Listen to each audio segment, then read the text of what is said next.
નમસ્કાર વિદ્યાર્થી મિત્રો, સહજાનંદ વિદ્યા સંકુલ વતી હું આપનું સ્વાગત કરું છું। આ વિડીયોની અંદર આપણે આજે ધોરણ 7ના સામાજિક વિજ્ઞાનની અંદર વાતાવરણની સજીવો પર અસર આ પાઠમાં આપણે અત્યાર સુધીમાં વાતાવરણ વિશે માહિતી મેળવી ગયા। પછી વાતાવરણની અંદર રહેલા અન્ય ઘટકો, તાપમાન ને આ બધા બાબતો વિશે આપણે માહિતી મેળવી। વાતાવરણની અંદર કયા કયા વાયુઓ રહેલા છે એના વિશે આપણે માહિતી મેળવી અને આજનો જે આપણો આ વિડીયો છે એની અંદર આપણે વાતાવરણનું દબાણ અને પવનો વિશે માહિતી મેળવવાની છે। આ પવનો શેમાંથી પેદા થાય તો કે પવનો જે છે એ એક હવા છે, એટલે વાતાવરણનો જે એક ભાગ કહેવાય। એટલે વાતાવરણના દબાણથી આપણે આ વિડીયોની શરૂઆત આજે કરીશું। તો કોઈ પણ પ્રકારનું જે હવાનું સ્તર હોય તો હવાના સ્તરને શું હોય, પોતાનું વજન હોય છે। હવાને પણ પોતાનું વજન હોય, એનો વજનનો કદાચ આપણને અહેસાસ ન થાય, કારણ કે આપણે જન્મથી આ વાતાવરણના દબાણ નીચે અથવા તો હવાના વજન નીચે જીવીએ છીએ, એટલે આપણને હવાના દબાણનો કે હવાના વજનનો અહેસાસ થતો નથી। પણ હવાનું જો વજન માપવામાં આવે તો હવાનું પણ વજન થાય। કઈ રીતે એનું ઉદાહરણ જો તમારે જોતું હોય તો આપણા ઘરે જે ઓલો ગેસનો બાટલો આપણે લાવી ચૂલો ચલાવવા માટે, ગેસ ચલાવવા માટે, એ ગેસના બાટલાને ખાલી થઈ જાય એટલે તમારે જોખવાનો। પછી તમે જ્યારે નવો ભરેલો ગેસનો બાટલો લાવશો તો એનો વજન એની કરતાં વધારે હશે। એની અંદર લખેલું હોય કે 15 કિલો કે 13 કિલો 14 કિલો એટલો એ ગેસ છે એ ભરેલો હોય। એટલે આ જે બાટલાની ખાલી બાટલાની અંદર અને ભરેલા બાટલાની અંદર વજનનું જે તફાવત છે એ તફાવત છે એ કોનો વજન છે તો આ હવાનો વજન છે। એટલે હવાને પણ વજન હોય છે અને જો હવાનું આવું મોટું સ્તર હોય તો એનો વજન થોડો વધે।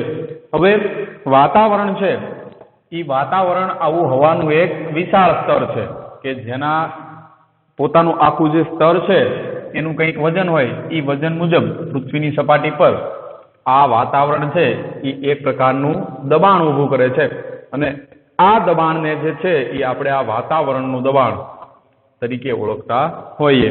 વાતાવરણનું સ્તર કેવું છે તો આપણે અગાઉ ભણી ગયા કે પૃથ્વીથી દૂર દૂર સુધી કેટલા આવરણોની અંદર, તો 4 આવરણોની અંદર ફેલાયેલું છે અને એની અંદર વાતાવરણમાં હવાની સાથે હવાની અંદર અલગ અલગ વાયુઓ રહેલા છે। વાયુઓની સાથે વરાળ અને ભેજ ને આ બધું રહેલું છે। આ બધું સાથે મળી અને એનું એક વજન બને અને આ વજન છે એ વાતાવરણના વિશાળ સ્તર મુજબ એના વજન પ્રમાણે પૃથ્વીની સપાટી પર એક પ્રકારનું દબાણ પેદા કરે અને આ જે વજનના કારણે દબાણ પેદા થાય એને આપણે વાતાવરણ તરીકે ઓળખીએ છીએ। એટલે આપણને કદાચ એવું પૂછે કે વાતાવરણનું દબાણ એટલે શું, તો આપણે એવું લખવાનું કે વાતાવરણના વિશાળ સ્તર દ્વારા તેના વજન પ્રમાણે પૃથ્વીના સપાટી પર જે દબાણ પેદા થાય એને વાતાવરણનું દબાણ કહે છે।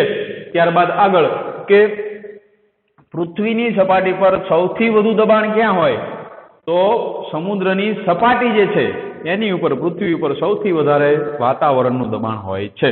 એટલે આ ખાસ યાદ રાખવાનું કે સમુદ્રની જે સપાટી છે એના ઉપર વાતાવરણનું સૌથી વધારે દબાણ હોય। એનું કારણ શું તો કે સમુદ્રની સપાટી છે એ પૃથ્વીનો નીચાણવાળો ભાગ છે।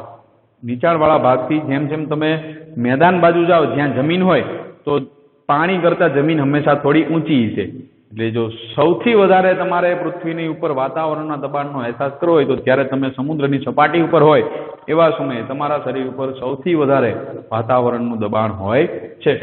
પછી જેમ જેમ તમે ઊંચે જતા જાઓ એમ દબાણ છે એ ઘટવા લાગે। એટલે સમુદ્રની સપાટીથી તમે જમીન ઉપર આવો એટલે વાતાવરણની અંદર દબાણમાં થોડો એવો ઘટાડો થાય જેનો આપણને અહેસાસ થતો નથી, કારણ કે બંનેની વચ્ચે ઊંચાઈમાં અમુક ફૂટનો ફેર હોય। એટલે ઝાઝા ફૂટનો ફેર નથી હોતો, એના કારણે થઈ અને એ દબાણ તમને એની અંદર તફાવત છે એ સ્પષ્ટ રીતે ખબર પડે નહીં, પણ એને માપવા માટે જો આપણી પાસે દબાણ માપવાનું યંત્ર હોય તો યંત્ર દ્વારા એની અંદર તફાવત છે એ માપી શકાય, એ પોઈન્ટમાં તફાવત આવશે। પણ પૃથ્વીની સપાટી ઉપર જેમ જેમ તમે ઊંચાઈએ જતા જાઓ એટલે મેદાની વિસ્તારમાંથી ઉચ્ચ પ્રદેશમાં જાઓ તો ઉચ્ચ પ્રદેશમાં હવાનું દબાણ થોડું ઘટે। એનાથી વધુ ઊંચે કોઈ પર્વત ઉપર જાઓ તો પર્વત ઉપર હવાનું દબાણ એનાથી પણ ઘટવા લાગે। એટલે જે આપણે જોતા હોય કે પર્વત ચડવાવાળા છે, ખાસ કરીને માઉન્ટ એવરેસ્ટ જેવો પર્વત ચડવાનો હોય કે જેની ઊંચાઈ 8,800 મીટર કરતાં પણ વધારે છે, તો એવા પર્વતને ચડતી વખતે જ્યારે ટોચ ઉપર પહોંચે ત્યારે હવાનું દબાણ એટલું બધું ઘટી જાય કે હવા ખૂબ જ પાતળી બને અને શ્વાસ લેવામાં તકલીફ પડે એટલે એ લોકો પોતાની સાથે ઓક્સિજનના બાટલા પીઠ પાછળ ટીંગાડી અને ચડતા હોય અને વાતાવરણમાં જે બી હવાની હાજરી ઓછી થવા લાગે, હવાનું દબાણ ઘટી જાય, હવાઓ ઓછી હોય, પાતળી હોય અને ઓક્સિજન ઓછો હોય, તો એવા સમયે બાટલામાંથી ઓક્સિજન દ્વારા સીધો શ્વાસ લઈ શકાય. એટલે પૃથ્વીની સપાટીથી જેમ જેમ તમે ઊંચા જતા જાઓ એમ દબાણ ઘટવા લાગે. હવે પાછું અહીંયા બીજી એક વસ્તુ યાદ રાખવાની કે વધુ તાપમાન વાળો કોઈ વિસ્તાર હોય તો એની અંદર ગરમ વાયુ છે એ ઉપર તરફ ગતિ કરે. કોઈ પણ હવાને તમે ગરમ કરો કે કોઈ પણ પ્રકારના વાયુને તમે ગરમ કરો એટલે એના જે અંદરના જે અણુઓ છે અણુઓની અંદર થોડો એના અણુઓ ફેલાશે અને ફેલાય એટલે આ હવા વધુ પાતળી બને અને આવી ગરમ વિસ્તારવાળી જે હવા છે કે વાયુ એ હલકી એટલે કે પાતળી બનવાના કારણે ઉપર તરફ ગતિ કરશે અને ઉપર તરફ ગતિ કરવાના કારણે આ વિસ્તારની અંદર હવાનું હલકું દબાણ રચાય. અહીંયા હવાનું દબાણ કેવું બને? હલકું બને. કારણ કે હવા છે એ પાતળી બને અને ધીરે ધીરે ઉપર જવાનો પ્રયત્ન કરશે. એટલે જે હવા ઉપર જશે એની જગ્યાએ શું થશે? તો એની જગ્યાએ બીજી હવા આવશે એટલે એક પ્રકારનું દબાણ પેદા થાય. હવે આ દબાણ છે એ મોટા ભાગે વાદળછાયા વાતાવરણની અંદર કે વાદળછાઈ ઋતુમાં અથવા તો ભેજયુક્ત ઋતુમાં વધારે જોવા મળે. એટલે મોટા ભાગે ચોમાસાની આજુબાજુની ઋતુમાં આવું હલકું દબાણ રચાતું હોય છે કે જ્યારે ખૂબ જ ગરમી ઉનાળામાં પડે ત્યારે હવા છે એ આવી પાતળી બની ઉપર તરફ ગતિ કરે. આજુબાજુની હવા જે હવા ઉપર ગઈ એની જગ્યાએ આવશે પાછી ઉપર જશે. એવી રીતે એક પ્રકારનું દબાણ પેદા થાય. આ દબાણ છે એ મોટા ભાગે વાદળછાયા વાતાવરણની અંદર અને ભેજવાળા વાતાવરણમાં વધારે પેદા થતું હોય છે. ત્યારબાદ ઓછું તાપમાન હોય એવા વિસ્તારની અંદર વાતાવરણ કેવું હોય તો કે ઠંડુ હોય અને જેવી હવાને તમે ઠંડી કરો એમ એના અણુઓ જે છે એનું ધીરે ધીરે સંકોચન થઈ અને બધા વધુ એકબીજાને નજીક આવે એટલે હવા ઘટ્ટ બનશે. હવા ઘટ્ટ બનવાના કારણે આ વિસ્તારની અંદર ભારે દબાણ જોવા મળે હવાનું. અહીંયા હવાનું દબાણ કેવું હોય? ભારે દબાણ હોય. એટલે ઠંડા વિસ્તારમાં હવાનું દબાણ ભારે અને ગરમ વિસ્તારની અંદર હવાનું દબાણ હલકું. આ બંને શબ્દો હલકું દબાણ અને ભારે દબાણ આ યાદ રાખવાનું. આ જે છે એ આપણને વાતાવરણના દબાણ વિશે માહિતી આપી કે વાતાવરણની અંદર દબાણ એટલે શું? તો કે જે વાતાવરણનું સ્તર છે એના વજન પ્રમાણે પૃથ્વીની સપાટી પર જે દબાણ પેદા થાય વાતાવરણનું દબાણ. પછી સૌથી વધારે દબાણ ક્યાં જોવા મળે પૃથ્વી ઉપર? તો સમુદ્રની સપાટી ઉપર. પછી જેમ જેમ ઊંચે જાવ એમ દબાણ ઘટે. ગરમ વિસ્તારવાળા કોઈ પણ પ્રદેશો હોય તો એની અંદર હવા ગરમ થવાના કારણે ઉપર તરફ ગતિ કરે ને પાતળી જે બનેલી હવા છે એના કારણે વાતાવરણનું હલકું દબાણ રચાય. ત્યારબાદ હવાનું દબાણ જે છે એ જો વાતાવરણ ઠંડુ હોય તો ભારે દબાણ સર્જાય છે. કારણ કે ભારે હવા બનેલી જે ઠંડી હવા બને એ ભારે બને અને ઘટ્ટ હવા બનતા દબાણ છે એ ભારે દબાણ સર્જાય. હવે ત્યારબાદ આગળ જે છે એ આપણને પવનો વિશે માહિતી આપેલી છે કે પવનો એટલે શું? પહેલા તો એવું કીધું અને ત્યારબાદ આપણને આપણા આખી પૃથ્વી ઉપર એટલે કે આપણા ગ્રહ ઉપર જોવા મળતા પવનોના મુખ્ય 3 પ્રકારો આપણને આપ્યા છે. હવે અહીં આપણે ખાસ એટલું યાદ રાખવાનું કે પહેલા તો પવનની વ્યાખ્યા આપણને પૂછાય છે. તો પવનની વ્યાખ્યા શું? તો કે આપણી જે પૃથ્વી છે આ પૃથ્વીની આજુબાજુ વીંટળાયેલી ગતિશીલ હવા એટલે પવન. આ વ્યાખ્યા યાદ રાખવાની. સૌથી સરળ આ રીતે એને લખી શકાય કે પવન એટલે શું? તો કે પૃથ્વીની આજુબાજુ વીંટળાયેલી હવા ખરી પણ કેવી? ગતિશીલ હવા. જે હવા ગતિમાં છે એવી ગતિશીલ હવા એટલે પવન. પવન આવે ત્યારે શું આવે? હવા જ આવતી હોય છે પણ એ ગતિમાં હોય છે એટલે આપણને એનો હોવાનો અહેસાસ થાય. આમથી હવા આપણી આજુબાજુ હાજર જ હોય પણ આપણને એનો અહેસાસ થતો નથી. ક્યારે અહેસાસ થાય? કે આ હવા છે ગતિ પકડે તો આપણને અહેસાસ થાય. આપણે જેવો પંખો ફેરવીએ એના કારણે શું થાય કે આજુબાજુની જે હવા છે એ ગતિ પકડે અને ગતિ પકડવાના લીધે આપણને પવન લાગે. એટલે ગતિ પકડેલી આવી હવા એટલે પવન. હવે હવાના જે હલકા અને ભારે દબાણ પેદા થાય એના આધારે પવનના મુખ્ય 3 પ્રકારો આપણને આપેલા છે. પહેલું છે કાયમી પવનો, બીજું છે મોસમી પવનો અને ત્રીજું છે દૈનિક પવનો કે સ્થાનિક પવનો. આ રીતે પવનોના આપણને મુખ્ય 3 પ્રકારો આપ્યા છે. કયા? કાયમી, મોસમી અને દૈનિક અથવા તો સ્થાનિક. આટલા પવનોના મુખ્ય 3 પ્રકારો થાય છે. તો હવે આ જે પવનોના આપણને મુખ્ય 3 પ્રકારો આપ્યા એના વિશે થોડીક આપણને એક કોઠા દ્વારા કે એક ચાર્ટ દ્વારા આપણને થોડી સમજૂતી આપેલી છે કે ચાર્ટ શેનો છે? પવનોનો. પવનોના મુખ્ય 3 પ્રકાર તો કે કાયમી પવનો, મોસમી પવનો, દૈનિક અથવા તો સ્થાનિક પવનો. આ 3 પ્રકારના પવનો આપણને આપેલા છે. હવે આ ત્રણેયની અંદર એના પણ કેટલાક અલગ અલગ પ્રકારો આપેલા છે. કયા કયા? તો કે કાયમી પવનોની અંદર એના મુખ્ય 3 પ્રકારો છે કે એના 3 ઉદાહરણો. તો એક વ્યાપારી પવનો, પશ્ચિમીય પવનો અને ધ્રુવીય પવનો. હવે આ પવનોની અંદર પશ્ચિમીય પવનો વિશે તો આપણને એના નામ ઉપરથી થોડી ખબર પડી જાય કદાચ, કે નામ એવું સજેસ્ટ કરે કે પશ્ચિમ દિશામાંથી આવતા હોય. જે ધ્રુવીય પવનો છે એ પૃથ્વીના બંને છેડાઓ ઉત્તર અને દક્ષિણ ધ્રુવ, આ ધ્રુવ તરફથી વહેતા પવનો એ દક્ષિણ ધ્રુવીય અને ઉત્તર ધ્રુવીય એવી રીતે ધ્રુવીય પવનો તરીકે ઓળખાય. પણ આ વ્યાપારી પવનો એટલે શું? તો આ જે વ્યાપારી પવનો છે એ એક પ્રકારના કેવા પવનો છે? આ ઉપર આપણને કીધું કે કાયમી પવનો છે. એટલે આ પવનો દિશા બદલતા નથી. આ કાયમી પવનો વિશે આપણે ભણવાનું થશે જ, પણ અહીંયા વ્યાપારી પવનો આવશે એટલે આપણે એને અગાઉથી સમજી લેવી કે કાયમી પવનો ક્યારેય દિશા બદલતા હોતા નથી. અને વ્યાપારી પવનો આવા કાયમી પવન છે એટલે વ્યાપારી પવનની ક્યારેય દિશા બદલાય નહીં. મોટા ભાગે આ જે પવનો છે એ 12 માસ એક જ દિશામાં વહેતા હોય. અને પ્રાચીન સમયમાં જ્યારે પૃથ્વી ઉપર આપણે મોટા મોટા આપણી પાસે કોઈ એક જગ્યાએથી બીજી જગ્યાએ જવાના યંત્રો નહોતા, એટલે કે હવાઈ જહાજ કે એવા સમયે જહાજોનો ઉપયોગ થતો અને સમુદ્ર દ્વારા જહાજો દ્વારા આપણે અલગ અલગ જગ્યાએથી અલગ અલગ દેશમાંથી ચીજ વસ્તુઓ વેચવા માટે લાવવાતા અને લઈ જતા. આ જે જહાજોની અંદર ચીજ વસ્તુ લઈ જવા માટે ઓલા સઢવાળા જહાજ તમે જોયા છે, કારણ કે એ સમયમાં જહાજો છે એ કોઈ મશીનરીથી ચાલતા નહીં, મોટા મોટા મશીનો નહોતા. એટલે ઓલો જે મોટો સઢ હોય, મોટું જેને કપડા જેવું જહાજ ઉપર બાંધેલું હોય, એ પવનો દ્વારા ચાલે જહાજ. એટલે આ જે આવા વ્યાપારી પવનો કે જે કાયમી પવનો છે, જે કાયમ એક જ દિશામાં ચાલતા, આ પવનોથી આ જહાજ ચલાવવામાં ખૂબ જ મદદ મળતી અને વ્યાપારીઓ આનો સૌથી વધારે લાભ લેતા. એટલે વ્યાપારીઓ આ પવનોનો સૌથી વધારે લાભ લેતા હોવાના કારણે અને આ પવનો વ્યાપારીઓને મદદરૂપ હોવાથી આ પવનને વ્યાપારી પવન તરીકે ઓળખવામાં આવે છે, કે જે કાયમી પવનનો એક પ્રકાર છે. એવી જ રીતે પશ્ચિમીય પવન અને ધ્રુવીય પવનો. ત્યારબાદ મોસમી પવનો. આ મોસમી પવનો જે છે એ ઋતુ પ્રમાણે બદલાતા રહે.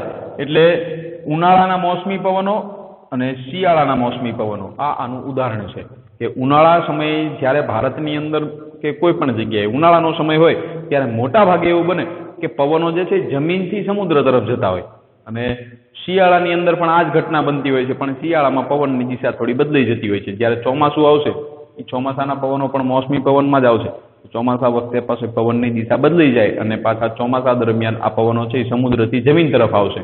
એટલે મોસમી પવનો છે એ મોસમ પ્રમાણે એટલે કે ઋતુ પ્રમાણે પોતાની દિશા બદલતા હોય છે. ત્યારબાદ જે છે એ સ્થાનિક અથવા તો દૈનિક પવનો. આ દૈનિક કે સ્થાનિક પવનોના ઉદાહરણ તરીકે દરિયાઈ જમીન લહેરો અને પર્વત અને ખીણની લહેરો. હવે દરિયાઈ જમીન લહેરો કઈ તો ઘણી વખતે સમુદ્રના કિનારે પવનની અંદર એકાએક પરિવર્તન આવે. આ શેના કારણે થાય કે દરિયાની અંદર અને જમીનની જે આજુબાજુની જે દાખલા તરીકે આ જે એક વિસ્તાર હતો, અહીં જમીન હતી અને એની આજુબાજુ દરિયો ફેલાયેલો છે. હવે આ જે જમીનવાળો ભાગ છે એની અંદરના તાપમાનમાં અને દરિયાના તાપમાનમાં થોડો તફાવત હોય. પાણીની આજુબાજુ તાપમાન ઠંડુ હોય, જમીનની આજુબાજુ તાપમાન થોડું ગરમ હોય. આ ગરમ અને ઠંડા તફાવતના કારણે આ બાજુની જે ઠંડી હવા છે એના તરફ આ ગરમ હવા ગતિ કરશે અને ગરમ હવા એ બાજુ જશે તો ઠંડી હવા પાછી આ બાજુ આવશે. એટલે એના કારણે પવનની એક લહેર પેદા થાય. આ દરિયાઈ અને જમીનના આખી એક દરિયાઈ જમીન લહેર તરીકે ઓળખાય. એવી જ રીતે પર્વત અને ખીણની લહેરો પેદા થાય કે જે પર્વત અને આજુબાજુનો વિસ્તાર છે, આ પર્વત અને વિશાળ આવા પર્વતો હોય, પર્વતોની જે ખીણ છે એ ખીણની અંદર પર્વતોની તરતનો સીધો ખાડાવાળો ભાગ, એની અંદર હવા જે છે એ એક રીતે વમળ સ્વરૂપે વહેતી હોય. ના વમળ સ્વરૂપે જે પવન વહે એની પર્વત ખીણની લહેર તરીકે ઓળખાય. આની દિશા પણ વારંવાર બદલાતી રહેતી હોય છે અને એટલા માટે દૈનિક પવન અથવા તો સ્થાનિક પવન કહેવાય છે, કે જેની અંદર વારંવાર એક દિવસે બે દિવસે પરિવર્તન આવે. થોડીક વખત એવું પણ બને કે ઘડીક પહેલા પવન આ દિશામાં ચાલતો તો પાછું પવનની દિશા બદલાઈ જાય.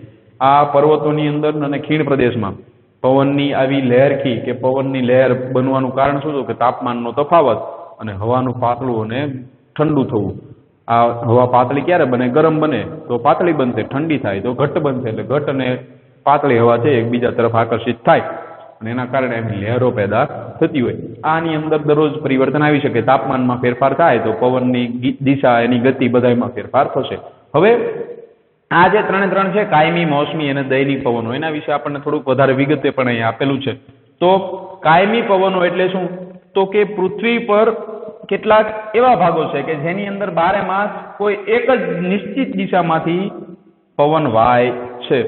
12 માસ પૃથ્વી ઉપરના ઘણા બધા સ્થળો એવા છે કે જ્યાં આખા વર્ષ દરમિયાન કોઈ એક નિશ્ચિત દિશામાંથી, કોઈ એક ફાઇનલ જ હોય કે આ દિશામાંથી જ પવન આવે ને 12 માસ સુધી એક જ દિશામાંથી પવન આવતો હોય છે. એવા ઘણા બધા સ્થળો છે.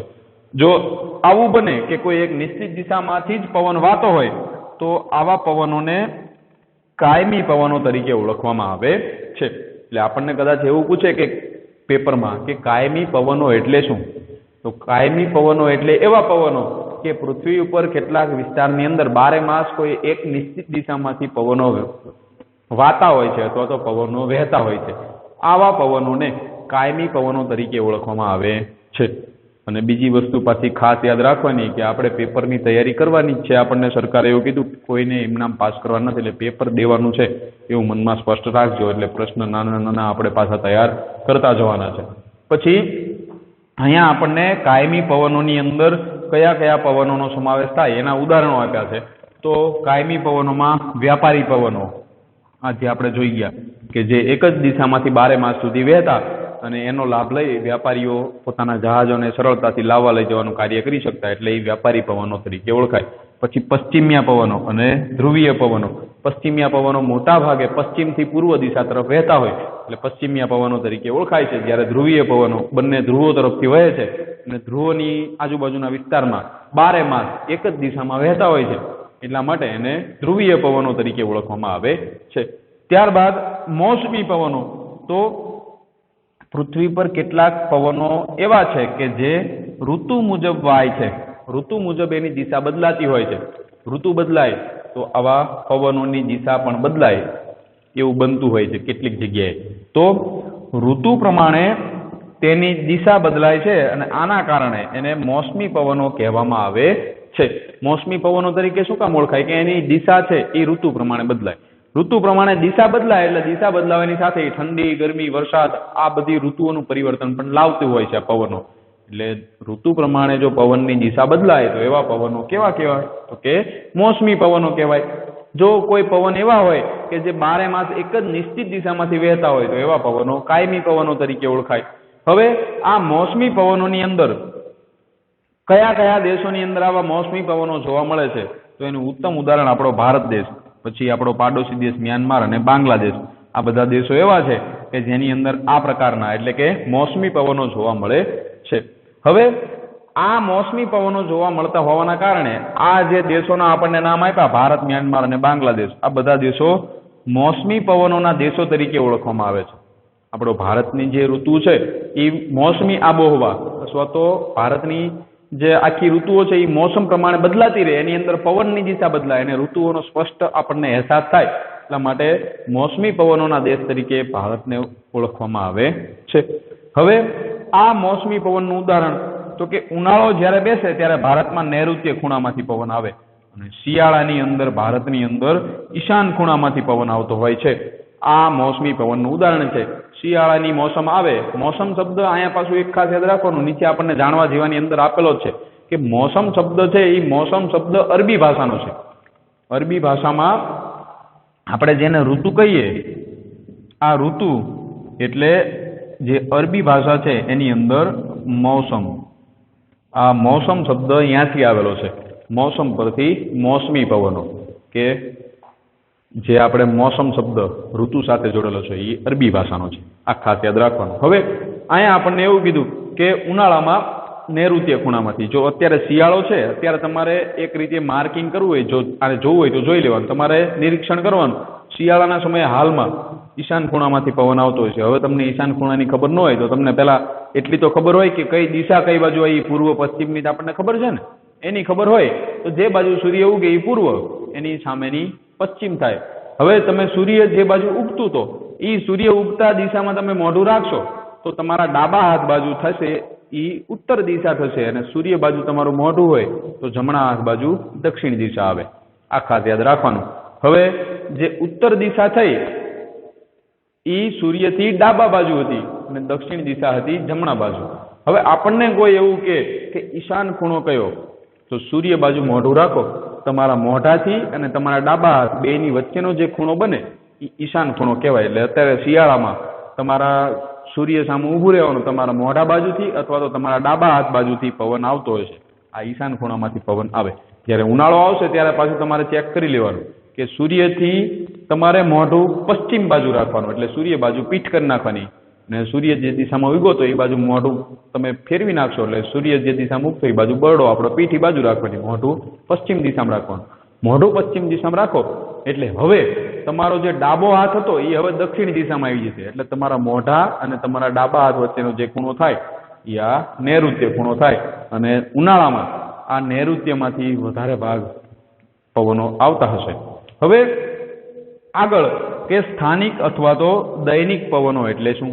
તો કે સ્થાનિક પવનો કે દૈનિક પવનો એટલે એવા પવનો કે જેની અંદર પૃથ્વી પર કેટલાક એવા પ્રદેશો આવેલા છે કે જેમાં ટૂંકા સમય માટે હવાના દબાણમાં ફેરફાર થવાના કારણે જે પવનો ઉદ્ભવે આ પવનોને દૈનિક અથવા તો સ્થાનિક પવનો તરીકે ઓળખવામાં આવે છે. શું કીધું અહીંયા આપણને કે પૃથ્વી ઉપર કેટલાક એવા પ્રદેશો આવેલા છે કે જેની અંદર ટૂંકા સમય માટે થોડાક જ સમય માટે હવાના દબાણમાં ફેરફાર પેદા થાય અને પવનોની દિશા બદલાઈ જાય. એ રીતે જે પવનો પેદા થયા હતા એ દૈનિક અથવા તો મોસમી પવન કહેવાય. ટૂંકા સમય માટે હતું એટલે પાછા 2-5 કલાક કે 10 કલાક પછી પાછું આ પવનોની દિશા એની ગતિમાં ફેરફાર આવે તો પાછા નવા પ્રકારના પવનોનું સર્જન થાય. એટલા માટે એને સ્થાનિક અથવા તો દૈનિક પવનો કહે છે. સ્થાનિક એટલે જે તે સ્થળમાં દરિયા કિનારાના પવનો કે કોઈ મેદાની વિસ્તારના પવનો કે સુરેન્દ્રનગર જિલ્લાની અંદર સ્થાનિક પવન પેદા થાય તો એ પવનની દિશા માત્ર સુરનગરમાં જ એ દિશામાં પવન વહેતો હોય. બીજા જિલ્લામાં તમે કદાચ જાઓ, બીજા રાજ્યમાં જાઓ તો એ દિશાનો પવન ત્યાં ન હોય, ત્યાં કદાચ મોસમી પવનો હોય. આ જે છે સ્થાનિક પવનો એ શેના કારણે થાય તો કે વાતાવરણની અંદર જે દબાણ પેદા થાય એની અંદર થતો ફેરફારના કારણે ગરમ હવા ઠંડી હવા તરફ આકર્ષિત થશે ને એવી રીતે આ દૈનિક કે સ્થાનિક પવનો ઉત્પન્ન થતા હોય. જો અહીંયા આપણને આપ્યું કે દરિયાઈ જમીન લહેર અને પર્વત અને ખીણની લહેરો, આ બે જે છે એ આપણને ઓલી બાજુ જે ઉદાહરણ આપ્યા હતા જે ચાર્ટની અંદર એ જ ઉદાહરણો અહીંયા આપેલા છે કે દરિયાની અને જમીનની તાપમાનમાં તફાવત હોય એટલે ઠંડી હવા ગરમ હવા બે એકાબીજીથી આકર્ષિત થઈ અને એક પ્રકારની લહેર પેદા થાય તો દરિયા કાંઠાનો જે આજુબાજુનો જમીનનો વિસ્તાર છે એની અંદર એવું જરૂરી નથી કે દેશમાં જે દિશામાંથી પવન વહેતો એ જ દિશામાં દરિયાકાંઠે પવન હોય. દરિયાકાંઠે અલગ પણ પવન હોય, અલગ લહેર પેદા થાય. પાછી થોડાક સમય પછી 5-10 કલાક પછી વાતાવરણમાં પરિવર્તન આવે, તાપમાનમાં વધઘટ થાય, દરિયા કિનારાના અને દરિયાની જે સપાટી છે બેના તાપમાનમાં ફેરફાર થવાના કારણે પાછી પવનની દિશા બદલાય. એવી જ રીતે પર્વત અને ખીણોની વચ્ચે થાય, પર્વત અને ખીણનું તાપમાનમાં તફાવત હોય એટલે એની અંદરથી જે હવા જે રહેલી છે એ એક દિશામાં ગતિ કરે, પાછું એવું બને કે તાપમાનમાં પાછો ફેરફાર થાય તો હવાની દિશા પાછી બદલાઈ જાય. એટલે આ દરિયાની અંદર આવી લહેરો ચાલે અને પર્વતોની આજુબાજુ પણ આવી લહેરો ચાલે. એના સિવાય આપણને બીજા 2 ઉદાહરણો આપ્યા છે કે લૂ અને શીતલહેર. આ પણ આવા સ્થાનિક કે દૈનિક પવનોનું ઉદાહરણ છે. લૂ એટલે શું? તો લૂ એટલે ગરમ અને સૂકા પવનો. આ લૂ વાળા પવનો કેવા હોય તો કે ગરમ હોય અને બિલકુલ સૂકા હોય, એની અંદર ભેજનું પ્રમાણ હોતું નથી. આવા સૂકા પવનો અને ગરમ પવનો એટલે લૂ. તો ઉનાળા દરમિયાન આ લૂ નામનો પવન છે એ ફેંકાતો હોય કે આ લૂ વાય, એવું આપણે ઘણી વખતે સાંભળતા હોય કે લૂ વાય છે. આ લૂ વાય એટલે શું તો કે ગરમ અને સૂકા પવનો જ્યારે થાય. આ શેના કારણે તો કે એ વાતાવરણની અંદર જે દબાણ પેદા થયું, આ દબાણની અંદર તફાવત હોય તો આવી લૂ નામના પવનો છે એની ઉત્પત્તિ થાય અને થોડાક વિસ્તારની અંદર એનો અહેસાસ થતો હોય. જ્યાં ગરમી વધારે પડે ત્યાં આવા લૂ વાળા એટલે કે સૂકા અને ગરમ પવનો ફેંકાતા હોય. હવે શીતલહેર એટલે શું તો કે શીતલહેર વાળો જે પવન છે એ ઠંડો પવન હોય. આ ખાસ યાદ રાખવાનું, એના નામ ઉપરથી ખબર પડી જાય. ઠંડો પવન હોય અને એની અંદર ભેજનું થોડું ઘણું પ્રમાણ હોય, પણ મોટા ભાગે શીતલહેર વાળા પવનો પણ ભેજનું પ્રમાણ નહિવત હોવાના કારણે એને પણ એક પ્રકારે સૂકા પવનોની સાથે ગણી શકાય. પણ એની અંદર લૂ કરતાં થોડું વધારે ભેજનું પ્રમાણ હોય છે. આટલું યાદ રાખવાનું, જો પરફેક્ટ એનું આપણે કહી શકીએ. હવે શીતલહેર ક્યાં હોય તો કે ઠંડાવાળા વિસ્તારમાં, જ્યાં ઠંડી વધારે હોય એવા વિસ્તારમાં શીતલહેર ફેલાય. અને શીતલહેર જે છે એ પોતાની સાથે ઠંડા પવનો લાવે આ શીતલહેર એટલે. તો જે વિસ્તારમાં શીતલહેર ચાલે એ વિસ્તારમાં ઠંડીનું પ્રમાણ વધે, તાપમાન ઘટી જાય. એટલે આ જે છે એ સ્થાનિક અથવા તો દૈનિક પવનોના ઉદાહરણો હતા. એટલે આ જે આપણો આજનો વિડીયો છે એની અંદર આપણે વાતાવરણના દબાણ વિશે ભણી ગયા અને પવનો વિશે ભણી ગયા. હવે આ પવનો વિશે ભણ્યા પછી આપણને એવી ખબર પડે કે પવનો શેના કારણે ઉત્પન્ન થાય. તો વાતાવરણની અંદર થતું આવું દબાણ છે એ દબાણના કારણે આવા પવનો ઉત્પન્ન થાય છે. એટલા માટે હવાના હલકા અને ભારે દબાણ મુજબ આપણને પવનના 3 પ્રકારો આપ્યા છે અને 3 પવનના પ્રકારોના નામ યાદ રાખવાના છે અને એની વ્યાખ્યા યાદ રાખવાની છે અને એની સાથે 3 પ્રકારના પવનોના ઉદાહરણો આપણે યાદ રાખવાના છે. આખો પ્રશ્ન પવનોનો ભાગો કરશો તો 3 માર્કમાં કે 4 માર્કમાં પૂછાશે. એટલે આપણે આ જે પવનોના પ્રકાર છે એને ભાગા કરવાના છે. હવે જે આગળનો આપણો વિડીયો આવશે એની અંદર આ પાઠના આપણે વધારે આગળના ટોપિકનો અભ્યાસ કરીશું.